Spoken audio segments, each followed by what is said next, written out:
Hello friends and welcome back to our YouTube channel and new video. तो आज हम जिस पर रिएक्शन करने वाले हैं वो भी है बांग्लादेश की पे रिएक्शन करने वाले हैं कि लास्ट वीडियो जो हमने इस पर रिएक्शन किया था वो भी बांग्लादेश की थी, उसके प्लान से अब इसमें से एक चीज एक टॉपिक है हाँ। टेक्सटाइल इंडस्ट्री और how Bangladesh become the textile super power. पहले वीडियो देख लेते हैं फिर उसके बाद में जो है बात करते हैं। हाँ, कि पहले सारी डिटेल्स ले लेते हैं। हाँ, उसके बाद में बात करेंगे।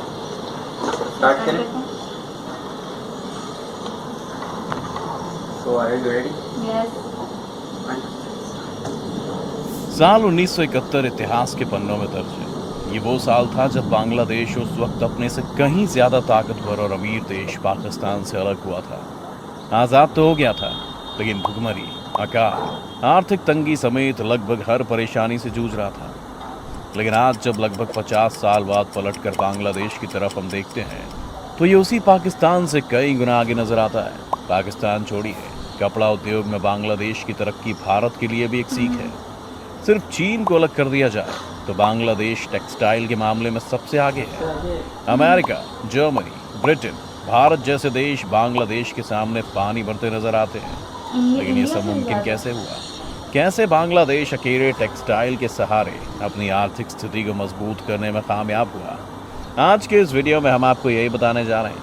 अब बंगाल टेक्सटाइल की दुनिया का बादशाह कैसे बना, ये जानने से पहले उस शख्स की बात कर लेते हैं जिसको इसका श्रेय जाता है। गवर्नमेंट सेक्रेटरी रहे नूरुल कादर खान। यही वो शख्स रहे जिन्हें उस वक्त ये एहसास हो गया था कि बांग्लादेश के लिए आने वाला वक्त और भी बुरा हो सकता है। रोज़गार की समस्या गहराएगी, जिस वजह से लोग पैसे नहीं कमा पाएंगे, हालात भुखमरी के हो जाएंगे और ये देश पूरी तरह से बर्बाद हो जाएगा। नूरुल के इस डर ने उन्हें एक ऐसा कदम उठाने पर मजबूर किया जिसने पूरे बांग्लादेश की किस्मत ही बदल दी। ये बात है साल 1978 की। नूरुल ने लगभग 130 लोगों को साउथ कोरिया भेजा। उनसे कहा गया कि वो साउथ कोरिया में जाकर काम सीख कर आएँ, उनसे टिप्स लेकर आएँ कि रेडीमेड गारमेंट्स कैसे तैयार किए जाते हैं। नूरुल का मकसद था अपने ही देश में बड़े पैमाने पर इस काम को शुरू करना ताकि वो एक्सपोर्ट किया जा सके।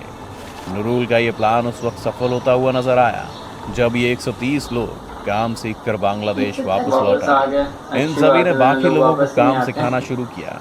छोटे छोटे लेवल पर काम शुरू हुआ और इसे बाहर भेजा जाने लगा।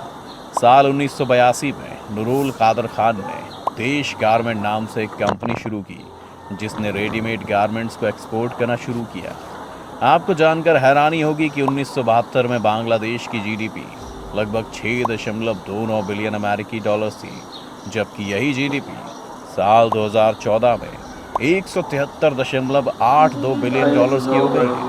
इसमें 31.2 बिलियन डॉलर एक्सपोर्ट से आया, जिसमें 82% रेडीमेड गारमेंट्स थे। आने वाले वक्त में जीडीपी बढ़ने का अनुमान है। आज भारत समेत बाकी देशों में जितने भी बड़े बड़े ब्रांड्स के कपड़े जाते हैं उनमें से 80% बांग्लादेश से ही एक्सपोर्ट किए जाते हैं। मौजूदा दौर में बांग्लादेश में 5000 से भी ज़्यादा टेक्सटाइल इंडस्ट्रीज़ हैं जहां पर कपड़े तैयार होते हैं और फिर बाकी देशों में एक्सपोर्ट होते हैं। हैरानी की बात यह है कि 50 साल से आज़ाद घूम रहे इस देश ने पिछले 15 से 20 सालों में सबसे ज़्यादा तरक्की की है। अब सवाल ये है कि आखिर ये सब मुमकिन कैसे हुआ?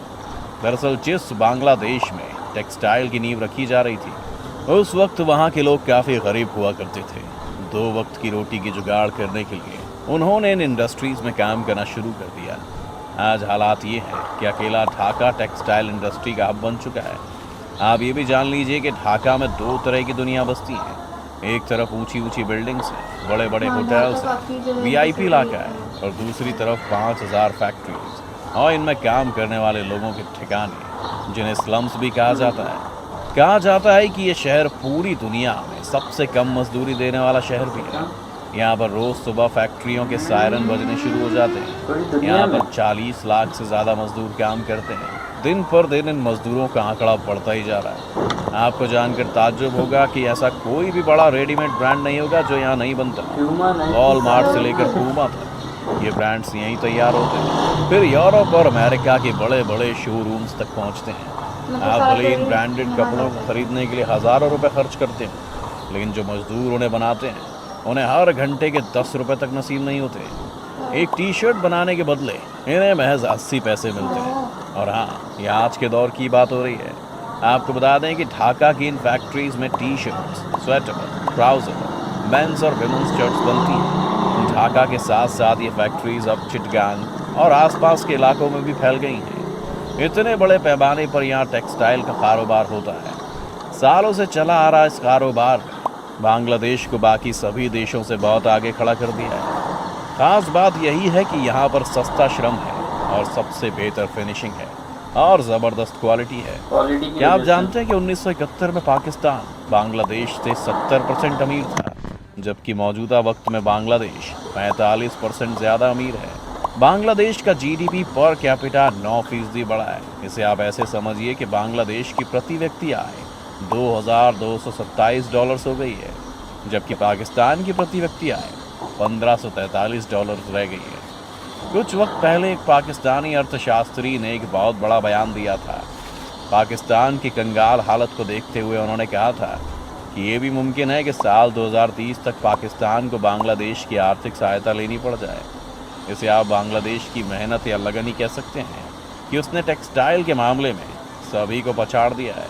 साल 2021 के मुताबिक अगर हम टॉप 5 टेक्सटाइल कंट्रीज की बात करें तो पहले नंबर पर चीन है। चीन की एक्सपोर्ट वैल्यू लगभग $676.41 बिलियन है।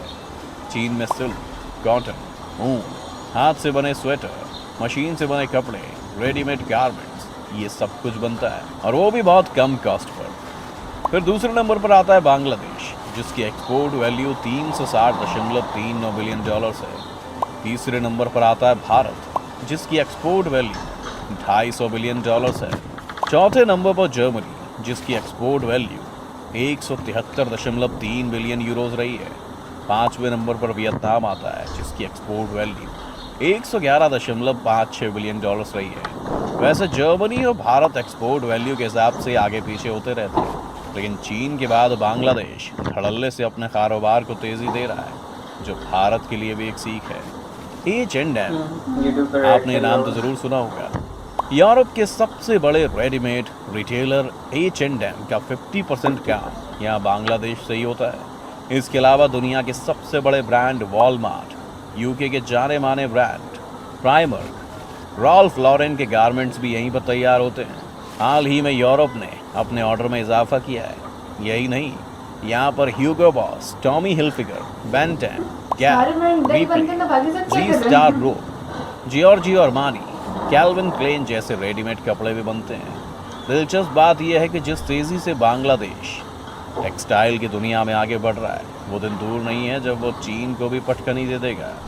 ऐसा कहना है कि दुनिया की सबसे प्रतिष्ठित कंसल्टेंसी फर्म्स मैकिन्स ने यह दावा वैसे तो साल 2020 तक किया था, जो कि पूरा नहीं हो पाया, लेकिन हाँ, आने वाले वक्त में ऐसा ज़रूर हो सकता है। इससे भी ज़्यादा ध्यान देने वाली बात यह है कि एक वक्त था जब बांग्लादेश के पास बहुत काम आया, इतना काम कि वो उसे पूरा कर पाने में सक्षम नहीं था, लिहाजा उसने वो ऑर्डर छोड़ दिए। ये ऑर्डर पाकिस्तान ने लपक लिए। पाकिस्तान ने बांग्लादेश से सीख लेते हुए इन टारगेट्स को पूरा किया। लिहाजा कोरोना काल में निर्यात के मामले पर पाकिस्तान ने नया रिकॉर्ड बना दिया। ऐसा वो सिर्फ इसलिए कर पाया क्योंकि बांग्लादेश ने वो ऑर्डर्स छोड़ दिए थे। लेकिन अब बांग्लादेश सभी तरह के ऑर्डर्स लेने के लिए तैयार है और तेज़ी से अपनी पकड़ इस क्षेत्र में मजबूत कर रहा है, ताकि टेक्सटाइल इंडस्ट्री का किंग बनने से उसे कोई रोक ना पाए।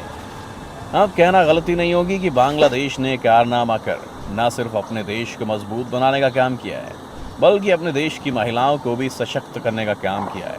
दूसरी तरफ देश की महिलाओं ने भी अर्थव्यवस्था को पटरी पर लाने के लिए अहम योगदान दिया है, जिसकी चर्चा ज़रूर होनी चाहिए। वैसे अब देखना होगा कि बांग्लादेश चीन को पछाड़कर कब तक नंबर 1 पर आता है। ये थी आज की वीडियो।